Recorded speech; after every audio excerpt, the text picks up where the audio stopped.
One thing I notice about yourself is you're very active on LinkedIn with over 18,000 followers. And you also have a podcast, which has over 40 episodes. Tell me a little bit more about the role of your LinkedIn content, your podcast content in terms of your own business and how you encourage your customers to start thinking about, or your clients to start thinking about this as well, and how content fits into an ABM program in that direction component.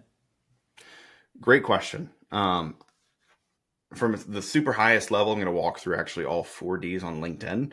So like I have 18,000 followers on LinkedIn, but for the past 3 or 4 years, I've been directly connecting with ICP fit target accounts. So the vast majority of my audience is actually the data set that I was intentionally pursuing. You can connect with up to 100 people on a weekly basis. Every single week for a few years, you build a large audience. Like, I wish it were more complicated than that, but it's just the intentionality of who do I connect with that then becomes a part of my network. So that's the data set. Distribution is actually the content that I post through LinkedIn. So I very actively share things from the podcast, things from presentations that I share, things from interviews like this, things from some of our playbooks that we're developing. I share a lot on LinkedIn as a distribution mechanism. The destination piece is then, where do I point somebody to? So again, sometimes it's just like, hey, if you like this content, follow me on LinkedIn. I'm a half decent follow sometimes. Like, I'm okay if the goal for some of my content is to get people to engage more with my content. I have other pieces of content in which I post a podcast clip and I point people towards the podcast, and I can track that. I've actually got some tools on my side. I did a great deal with a company called Casted.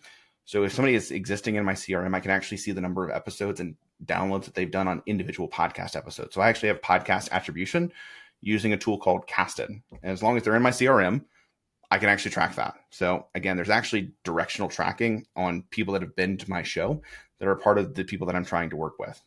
There's also then a newsletter component. So I have a newsletter that is the podcast newsletter.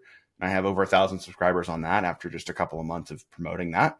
So again, I can track who's actually opening and clicking and engaging in that podcast newsletter. And then lastly, I do have my one-page website still.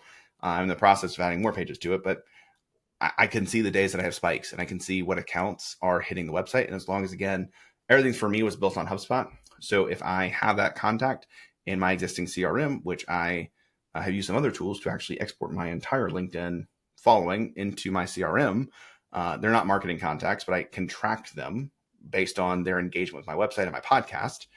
I can see who is engaging with the website and actually potentially follow up one-to-one in that way. So again, from a directional perspective, largely it's focused on getting data into your existing CRM, which then becomes your first-party data, and using your first-party data to track engagement overall. Absolutely.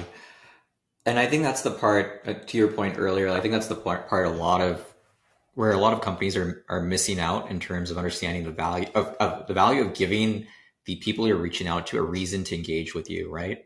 Mm-hmm. If you're just in the mode of buy for me, a lot of your outbound, a lot of your display ads are fairly transactional. You're not giving people a lot of opportunity to actually want to engage with you or learn from you in any capacity, which makes it a much harder conversation to even directionally start gathering that intent in the first place. And I do think content fills a great role in that across platforms, to your point, newsletter, podcast, website, LinkedIn, etc.